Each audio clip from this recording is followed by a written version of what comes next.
Здравейте, здравейте! Вие сте с най-пристрастяващото следобедно телевизионно ток-шоу, споделено с Кали. Скоро с моите редактори се свързаха майка и баща, които пожелаха да споделят своята тревога.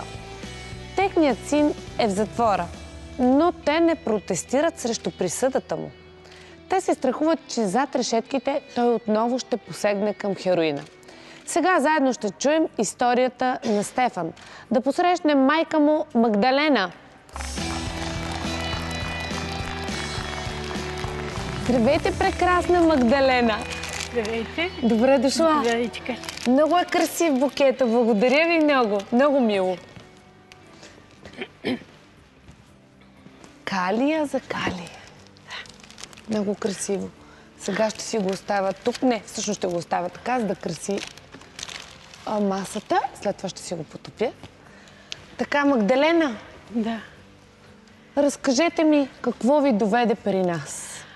Ами, мила Кали, много съм разтревожена за сина си, защото е неправомерно обвинен. Лежа близо 8 месеца без присъда. Отлагаха делата по вина на съда колко пъти. И накрая го осъдиха 3 години, само защото не се признава за виновен, тъй като няма никаква вина, по някакви косвени улики, с които той абсолютно няма нищо общо. Освен това, в делото са объркали 2 дела различни, като единия път са казали, че мястото на някаква кола, която той искал да отвори, но не е успял, стара жигула за 360 лева оценена пред блок 320, а втория път се казва, че тази кола е била пред ресторант където собственика е имал банкет. Пред ресторант коли не спират. Така. И просто става едно объркване в мотивите на съда. Сина ми е осъден на 3 години за тази кола. Присъдата му е дадена? Дадена вече, точно на 12 месец. Опит за... Да. Че се е опитал да отвори на автомобил, без да го откраднал. Без абсолютно нищо. Ясно, ние после ще уточним в нашия разговор, че всъщност има доказателства за това, че той не е присъствал на мястото, на което се е извършило това разбиване. Не, въобще не. Но вашия генерален проблем, въпреки че за мен това е по-сериозният проблем, че той е обвинен без да е виновен, че той е осъден на 3 години, че е седял 8 месеца в затвора без да му бъде дадена присъда, че се отлага, че другото, което е супер притеснително в случая е, че има хора с убийства, извършват убийства, изнасилвания, отвличания. Помните ли бума с отвличанията? Че те получиха присъди по 3 години, а тук за някакъв опит за разбиване. Значи законодателната система е силна, когато става въпрос за кокошкарски истории, а слаба, когато става въпрос за ревност. Но вие сте дошла за това, защото той е бил наркоман. Той е бил наркозависим за известен период от време. Лекува се в след това на 2 пъти. 2 пъти в Феникс. Да. И след това замина за Англия, в Манчестър, където продължи лечението си. Колко голям си ви? Той сега е на 31 години. Той е младо момче. Да. Единствено дете ли ви? Единствено. Аз го родих късно на 37 години. Защо да е късно? Аз съм на 37, смятам и аз зараждам. Тогава. И ми е единственият син и ми е много тежко, защото аз получих през това време инсулти, паднах, щупих се рамо, крак, бях в болница и той не можа да остане. Той искаше да остане още в Манчестър. Там даже искаше да се свържи с Бербатов, за да може да му помогне по-нататък,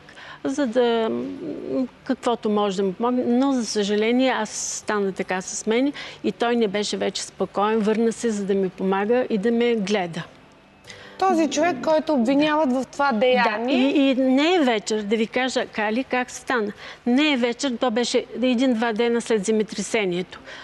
Ние след земетресението тогава, това в Перник, просто не бяхме спали един-два вечери. А вие сте от Перник? Не, аз не съм от Перник, но в София ние го почувствахме доста сериозно. Да. И тогава вече след това вече се успахме. Той стана, учи много за изпити, защото точно какво учи вашия той син? се готвише в момента за етика и право. Той е сериозен човек. Да, и беше си подготвил идеално, даже с мен и аз четях, много ми беше интересно етиката и правото. Заедно с него съм го чела и той беше се подготвил. Изпитите му бяха след няма и месец. Броени дни. Да, броени дни. И тогава казва след това, вика, мен не ми се спи, гледаше телевизия, ще слеза до избата долу, да видя какво е станало след земетресението. И казва, вратата нещо беше повредена да я поправи. Взима си инструментите, слезе. Какво е поправил? Що? Аз се притесних малко и му звъннах по GSM-а къде. Той казва, бъди спокойна. Аз мислих, че спише и затова не се качих горе да се оставя инструменти. Ще отида да пия една бира и да си купя цигари от бензиностанцията и ще се прибера. През това време, когато се връща от бензиностанцията, го пресреща полицейска кола. Сега той, ако беше виновен, така ли ще се изпречи пред тях? Ще скрие чанта, ще хвърли нещо, чанче.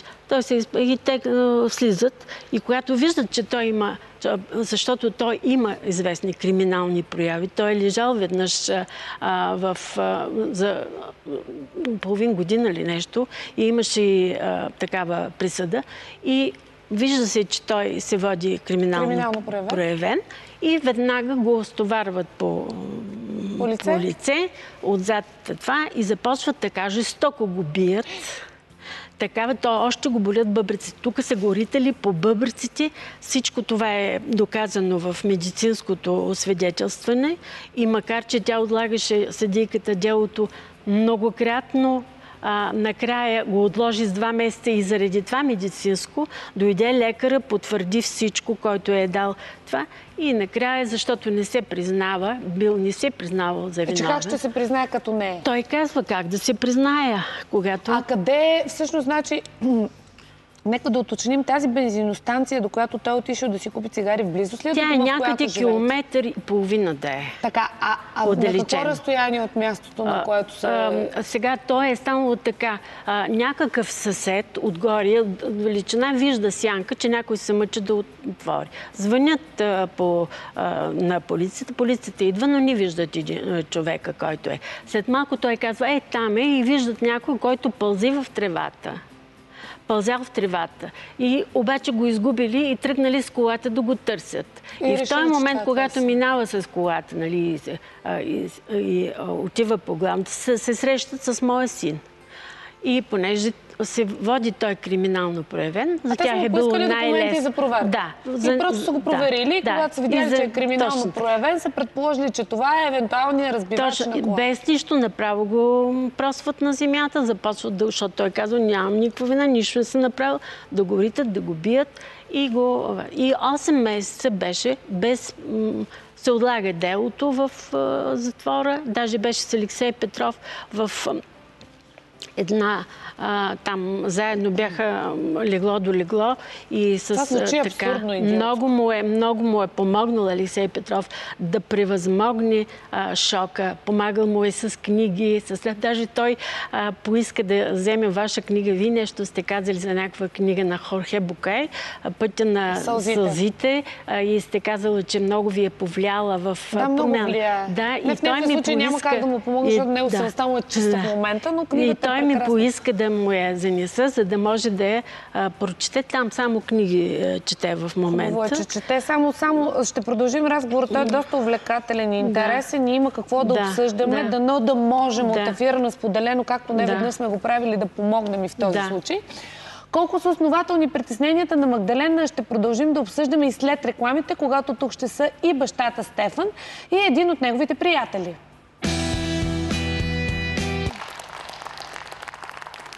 Здравейте! Магдалена ни разказва за това, че се страхува синът и Стефан, бивш наркоман, наркозависим, да не посегне отново към наркотиците в затвора. При нас вече са и бащата Стефан, Тодор и Иван, негов приятел.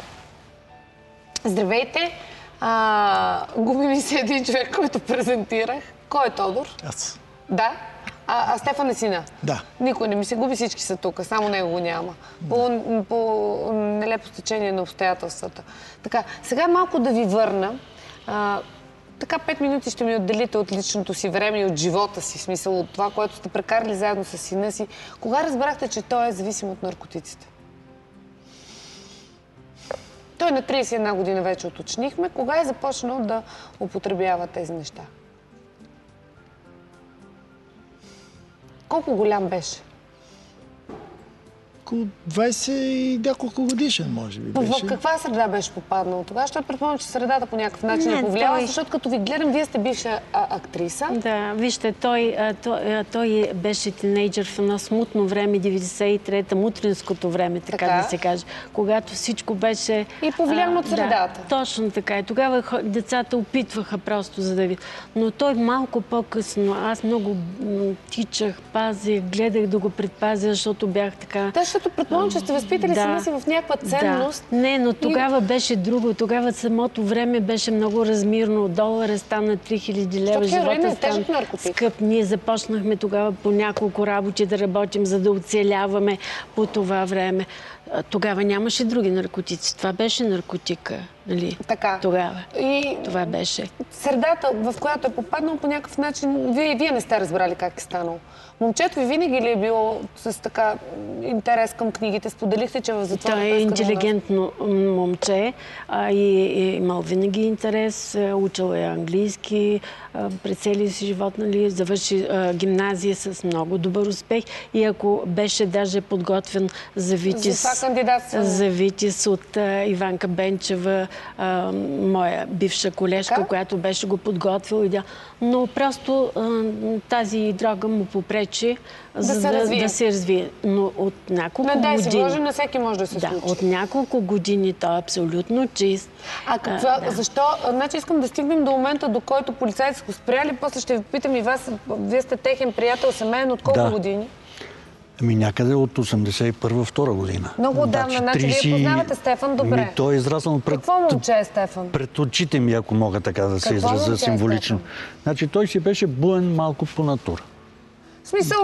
Като всяко едно дете. Творческа натура. Но много беше в такъв аспект, искам да го кажа, любознателен. Да. Той се интересуваше от различни и различни насоки неща. Така. По този начин, тъй като ние с баща му, с Тодор, бехме колеги в телевизията, българската телевизия, то тогава нямаше друга. Вие сте работил? Извинявайте. Заместник главен редактор бях в телевизията. Сериозни хора сте, предполагам, доста сте се понапънали да възпитате сина си добре. Така? Не сте успели.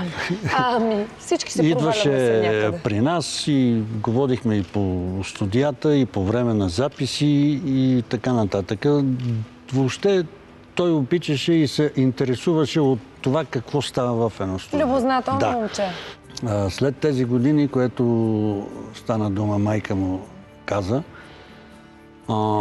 един ден разговаряхме с баща му, трябва да отидем, вика, да го вземем. Викам, чакай бе, откъде да го вземем? Ми вика, ще ти обясня с колата, с моята кола. Да. Ставаше дума за една наркокомуна. И след като отидахме с баща му, той с чувство на голяма отговорност разговаряхме и с... Той не е преподавател, сега точно не мога да кажа. С човека, който се грижи за тяхното възстановяване и за тяхното поправяне, нека да го наречем. Поправяне е, може би, малко... Пресилено? Малко е пресилено, определено имат нужда от поправка, защото при тях настъпват вече сериозни изменения с психиката. Значи, като ги гледах момчетата на една възраст между, да кажем, едно 17, 20, 21 годишен, значи, като ги гледах, те бяха изключително с интерес към живота, защото ние седяхме цял ден там.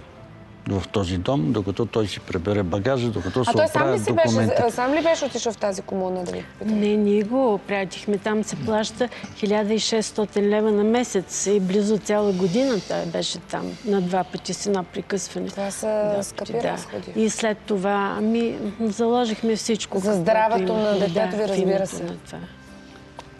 Чичо Иване, няма проблеми. Той ми вика на мен. Няма повече това да се случва. Да.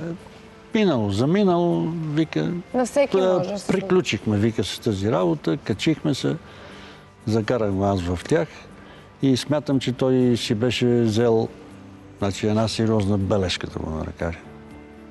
Полука, не знам какво му е било вътре в душата. И след това, вие си представете, че за да стане кадрови войник, сериозно отговорно се поява момчето. Доста дисциплиниран ми се струва. Минава през определени медицински комисии. За да станеш ти кадрови войник, той изкара някъде около... Не мога да ви кажа. Точно 3 години ти нещо беше кадрови войник. Говорим за един амбициозен младеж, любознателен, израсъл в добра семейна среда, който под влияние на времето, в което промените настъпваха в тази страна, се е поддал по някакъв начин на средата, в която е расъл, приятелския кръг. И му се е случило. В какво се изразяваха тогава криминалните му прояви, за да му се създаде това криминално досие? Дребни неща под въздействието на приятели и наркотик. И бил под примерно, едни гуми беше отсъден, когато лежа ефективно за няколко месеца в затвора, беше за едни гуми, които фактически не бяха точно негови. Оставиха му да ги пази, той после даже не издаде другите приятели. Горке явно има Русия да го натапят. Да. Не. Двама негови приятели го срещат и му казват: пази тези гуми, ние имаме малко работа и ще се върнем. 2 стари гуми. Откраднати от входа на стълбището за ключи. Това са версиите, които ви представя Стефан. Не, това си е истинската версия. Как се убеждавате в истинността на... Аз го познавам добре и мога да кажа, че този път наистина той не е винен. Той поема чужда вина, както е в този случай, за който ще ви разкажа сега. Полицаите идват, виждат го с гумите. Какви са тези гуми? И го вземат. Той тогава не пожела да издаде тези свои приятели. И понесе вина. И понеже поема това, исках да ви кажа, че той поема чужда отговорност, когато трябва. Трябва ли, не трябва ли, не знам. Но е склонен да си признае вината. Това в този случай не признава, защото не защитава никой. Аз го познавам много добре, когато ми казва, че аз този път не съм виновен, аз му вярвам. Защото той не е... Познавам го, просто всеки познава родител децата си. Дали аз познавам? Това ли е единственото му криминално деяние? За което е обвинен, не казвам, че го е това е обвинен и имаше преди това... За колко време го съдиха за тези 8 месеца. И лежа в затвор. Да.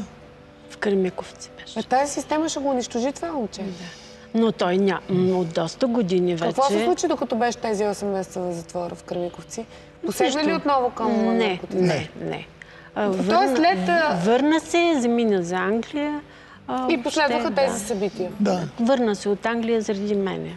Заради изчакването, което каза. Не само това, защото аз инсулт получих тежък и следствие инсулта. Той е много привързан към семейството си, разбирам. Към мен е специално много силно привързан.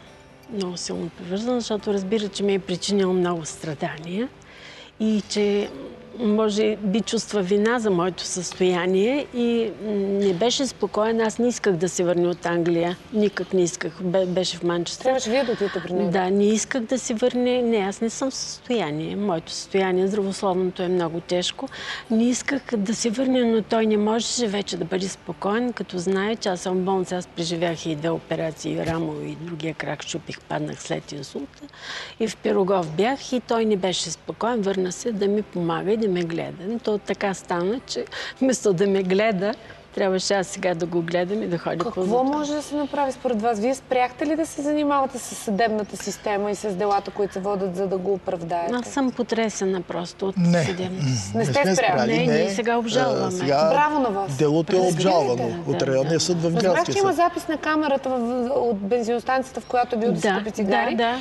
Която камера показва часа, в който той си е купил цигари и по същото време, не малко преди това, или по същото време е станало това нещо. Това става по същото време, но малко по този случай. Нали? Той е юрист, адвоката, той ще го разгледа от правна страна. Първи път има опит за отваряне на колата. Жигула, нека да уточним пак. Жигула, добре, жигула. На голяма стойност обаче. На каква? 360, веднъж пише в акта, или лева говориме, или 380 пише втори път. Има малко разминаване в обвинението за цената. Жигулата? Човека няма никакви претенции, казва. Аз въобще вика. А кой е този, който е посочил от балкона? Този е съседа, който на времето му... Той е фактически мъж на Латинка Петрова. А Латинка Петрова е моя колежка. Детето й беше при мен в театрална школа в продължение на 3 години. Аз даже нося снимки. Има ли някакъв конфликт между вас и този? Никакъв. Той не е знаел за кого става дума. А той казва там в храстите. Да, някакво, момче.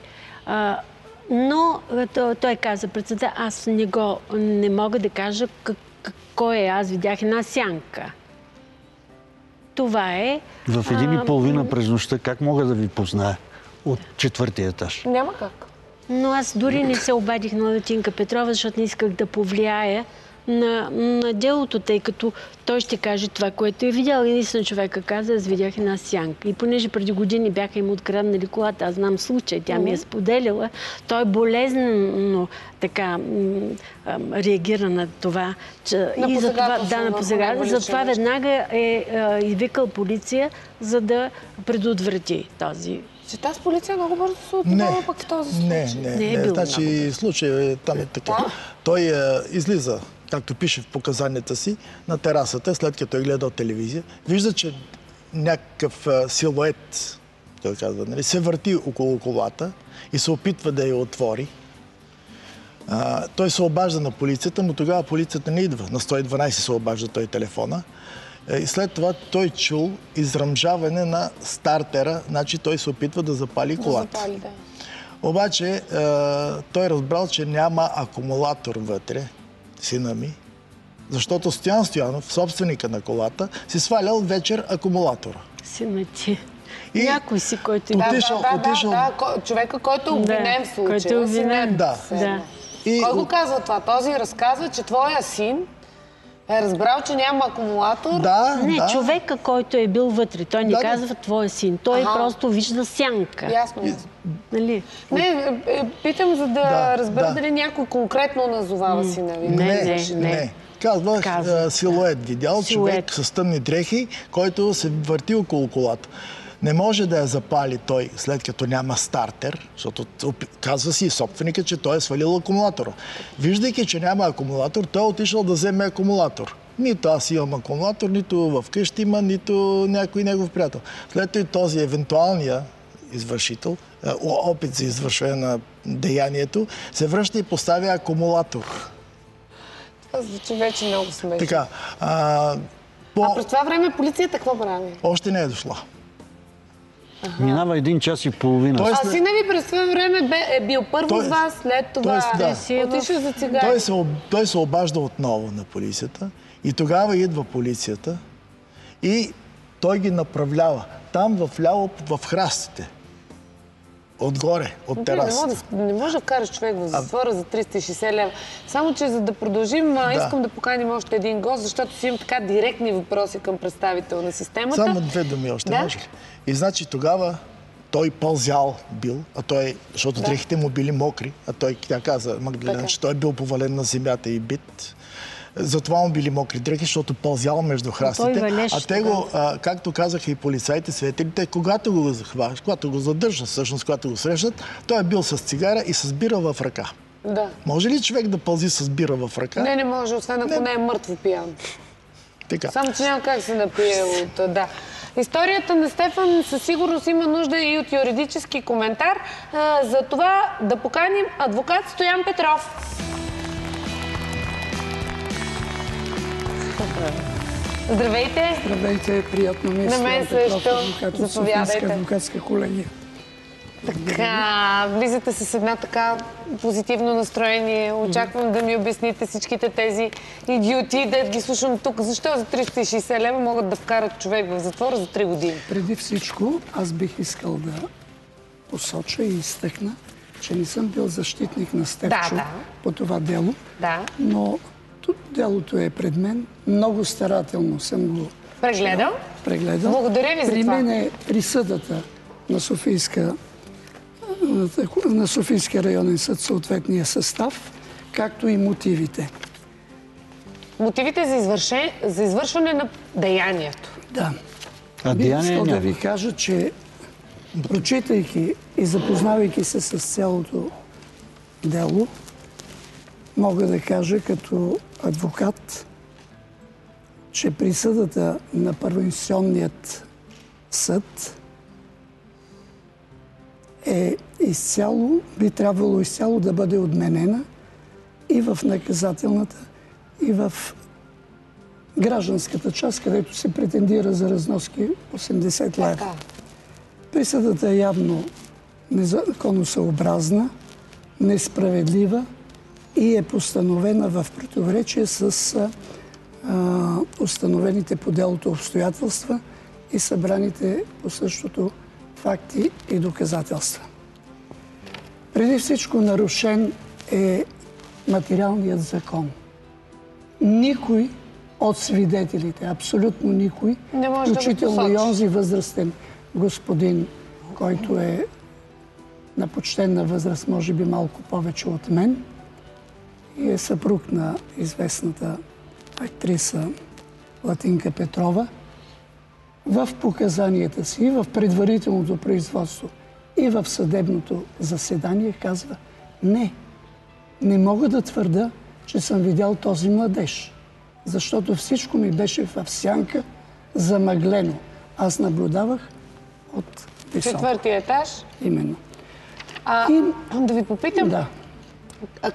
Записа от камерата от бензиностанцията иззет ли е като доказателство и може ли да бъде приложен към това дело?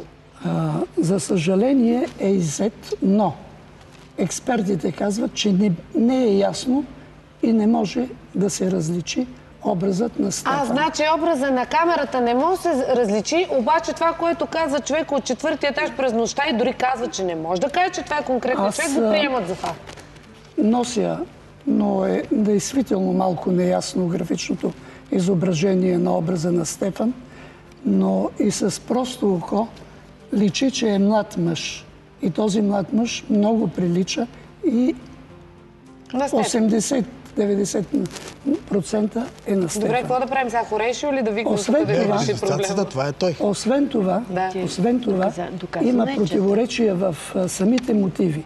Веднъж се твърди, че тази 40-годишна трошка, Жигула, която е оценена за 380 лева, а не за 200 или за 150 евро, както се крадат такива мощни коли, БМВ-та. Хиляди пропуснахте да добавите. Да, именно. Действително не може да се приравнява тази трошка за 360 лева. И веднъж се казва, че тя е била пред блок 320.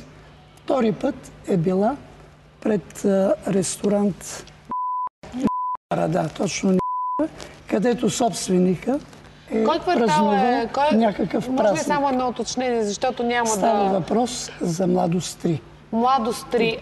Това заведение, на което името повече няма да казваме, се намира къде? В кой квартал? Аз не го знам. Аз знам. Не, няма в Младост такова заведение. Не знам. Има 2 или 3 такива ресторанта, които са лично аз не съм ходил, но едно е 320 блок, където веднъж е казано от свидетеля, който е сигнализирал органите. Съвсем друго е това, което твърди собственика, че е бил на тържество в този ресторант по негово време. Освен това, полицаите, които са дошли, действително твърдят, че са видели някакъв едър млад мъж, който се стреми да избяга, но за известно време го изгубват от следите. Хукват с своята служебна кола да го преследват, не го откриват, намират го чак на бензиностанцията, където хващат Стефан, буквално го хващат, с бира и цигара в ръка и казват: ти си единия, къде е вторият? Къде избяга онзи високия? Къде избяга онзи високия? Ама те това са му го обявили след като са му прегледали документите за самоличност или веднага? Веднага. Къде избяга онзи високия? За да се създаде убеждение в съда, че той е извършителя, трябва да има конкретни, ясни, точни и неопровержими доказателства. Такива, за съжаление, липсват. Не за съжаление.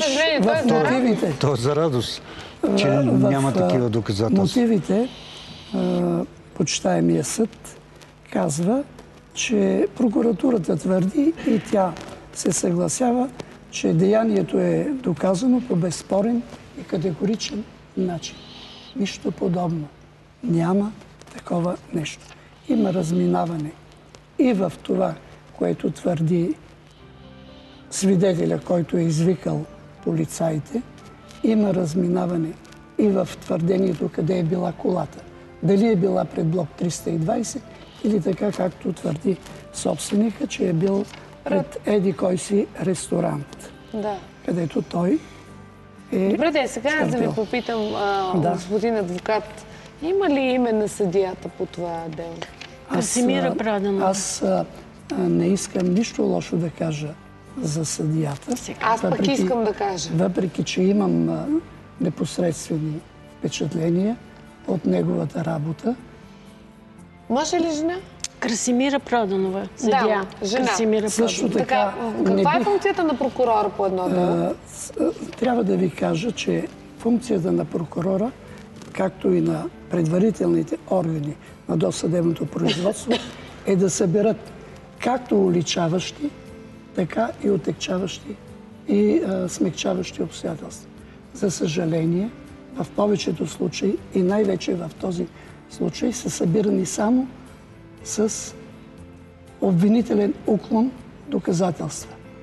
Нито е разследвано това, че Стефан е намерил портмоне на възрастна жена на стойност над 270 и няколко лева. И го е предал на съответните органи. Имаме и има името благодарност. на жената в младост. Само, че тя е в деменция малко тази жена. За съжаление, тази жена е в деменция и не е могла да се яви на процеса, въпреки че обещавала и имала желание, но по здравословни причини. Не е. Време за рекламите по TV7, а след това трябва да ми разкажете какви са начините, това дело и има ли изобщо такива начини да се върнем, да върнем делото назад и да докажем невинността на Стефан. Вие останете с TV7, с поделено и вижте рекламите. Днес разискваме дали за сина на Магдалена и Тодор, който е в затвора, съществува реална възможност да се пристрасти отново към хероина. При нас, освен тях, са Иван, приятел на Стефан, адвокат Стоян Петров и Кристина. Здравей, Кристина. Всъщност това, което обсъждаме, не е дали той ще... Вие имате такива опасения. Но по-скоро това, за което говорим, е дали присъдата е справедлива. Да, основно това, че той отдавна не употребява наркотици. Вие вярвате, че той няма да посегне ли? Страхувам се, защото в затвора е пълно, за съжаление, с такива неща. Добре, вие сте взели при сърце това, което се случва, историята на Стефан. Вашето мнение и вашето становище относно нещата? Разследвахте ли по някакъв начин случая? Направихте ли ваше разследване? Какви са изводите, до които стигнахте? Разследването вече е направено от полицията. Има събрани доказателства. Това, което... Аз не мога да говоря по доказателствата, защото не съм била там, когато са събирани. Не съм била нито по едно лице. Също така не бих си позволила да обсъждам решението на съда.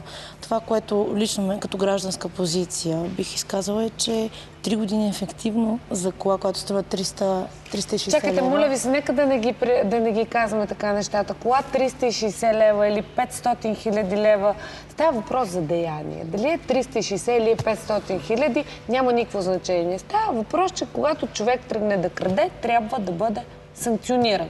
Проблемът тук, според мен, лежи на друго място, че извършителя не е Стефан. Как го разбирате вие това? Камерата за мен на бензиностанцията е абсолютно доказателство. Да. Аз мисля, че ние не сме достатъчно компетентни да обсъждаме тези доказателства. Всички други неща се учат и водят към това нещо. Ние не сме виждали доказателствата, ние двете с вас. В смисъл няма как да дадем, просто няма как да дадем компетентно мнение. Можем обаче да сравним с други случаи и за много по-сериозни престъпления. Това вече е страшно. Да, от тази гледна точка, това беше моята гледна точка, че реално ставаме свидетели ежедневно на хора, които излизат от ареста, от следствения арест, когато има много повече преки доказателства. Тук има размити такива неясноти. Това той ли е, не е ли? Той вече 8 месеца или 9 почти, той е в ареста. Спомняте ли си какво се случи с хората, които извършваха отвличанията? Аз си спомням с всички хора какво се случва, които в последно време... Значи там се крадат човешки животи и те седят под домашен арест. А тези, които са се опитали да откраднат джико... И тук е въпросът защо точно в този случай ние не можем по никакъв начин да му помогнем, защото просто сме наблюдатели. Как да не можем? Можем. Надявам се. Но аз бих искала лично да помогна на всеки един, който имам чувството, че трябва да му бъде помогнато. В случая по-големият проблем е, че той все пак е бил наркоман така около 7-8 години стабилно на хероин и хапчета. Затвора, реално, да, той ограничава свижданията, ограничава потока на хора, но ние ставаме свидетели ежедневно на това, че на случаи, в които се внася и се открива хероин в пратки към затворниците. Тоест има реален риск, съвсем реален, той да има достъп до хероин в затвора. Контактувате ли с сина си откакто е вътре? Непрекъснато, да. Какво казва той за ситуацията в затвора? Той казва, че много му е тежко, че обстановката е много тежка, че лежи с хора, които и са извършили големи престъпления, но те са по-спокойни, защото знаят, че са извършили, признали си вината, докато той е страшно неспокоен, тъй като няма никаква вина. Единствено, когато е бил с Алексей Петров, е бил малко по-спокоен, защото той му е действал много и даже останал много изненадан онзи ден и отишъл да си вземе документите и когато го е видял там, как ти още ли си тук, останал като гръмнат, защото той е бил убеден, че сина ми ще излезе. Вижда, че няма никакви доказателства за... Какви са действията, които трябва да предприемат родителите на Стефан от тук нататък, господин адвокат, за да могат да му помогнат?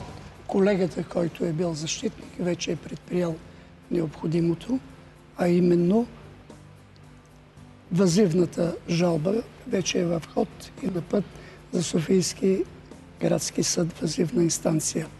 За съжаление, мотивите бяха изготвени само преди няколко дни и аз ги получих съвсем наскоро и се запознах с тях. Всичко ме навежда именно на мисълта, че освен материалния закон, налице е съществено нарушение на процесуалните правила.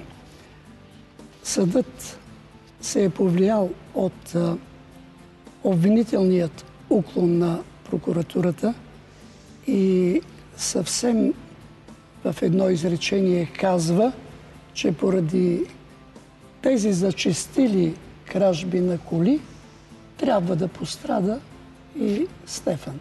Все едно... Той ли ще е жертвеното агне?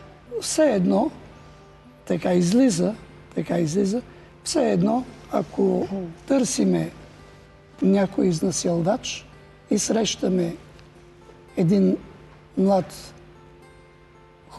хубавец здравеняк и от джоба му извадим предпазител, значи е той. Същата история е с Стефан. Би следвало, ако действително е той, аз не съм убеден, че е той, не са убедени, надявам се всички присъстващи тук в това студио. Аз съм абсолютно убеден, би трябвало, ако все пак, макар и половин процент, би следвало да се слезе под минимума, защото случая кражба на кола не е немаловажен. Но кражбата на една жигула, която е 360 лева... А тя не е открадната, нека да уточним. Тя не е открадната. Дори не е открадната. Има опит, макар че този опит не е довършен, поради това, че са се намесили полицаите. Така. Но Стефан не е хванат там. На местопрестъплението. Жигулата абсолютно се стои и е непокътната. Абсолютно. Само е отворена едната врата и вдигнат капака. Бих искала само... Мога ли само да добавя нещо? Извинявайте, че ви прекъсвам. Има много разногласия, като четах мнението на съда. Не може една кола, която ти да влезеш, даже и да имаш ключове, и тази кола да няма акумулатор, и ти да завъртиш стартера. Всеки един човек, мъж и то по-специално, който малко от малко поне разбира коли, стартера няма да се завърти без акумулатор. Това ще я да кажа още в началото. Не могат да разбера как може толкова некомпетентно да бъде написано. Според мен вашия син е натопен, но не знам от кой. Не, абсолютно не е натопен. Просто е така съвпадение на нещата. Нещастно. Но аз друго се очудвам, че вчера в неделя гледах едно предаване, в което бяха публикували един списък на големи крадци, които за милиони и за хиляди крадат коли. И нито един от този списък, нали, не е арестуван. Не е арестуван, макар че се казва как... Кой е Стефан, извинявайте? И отзад... Стефан, освен вашия син, някой и друга? отзад ги пази полиция, полицейски... Това ви питам, кой е вашия син? Това е. Няма го в този списък. Няма го в Кой този син е? списък. Никой. Вашия син, просто вашия син. Какво очаквате? Той, ако правиш такива сериозни кражби, ще да се отчита на някой, който да има полза да го пази. Не съжалявам. Ако позволите... Финални думи, какво трябва да се направи? И нещо друго.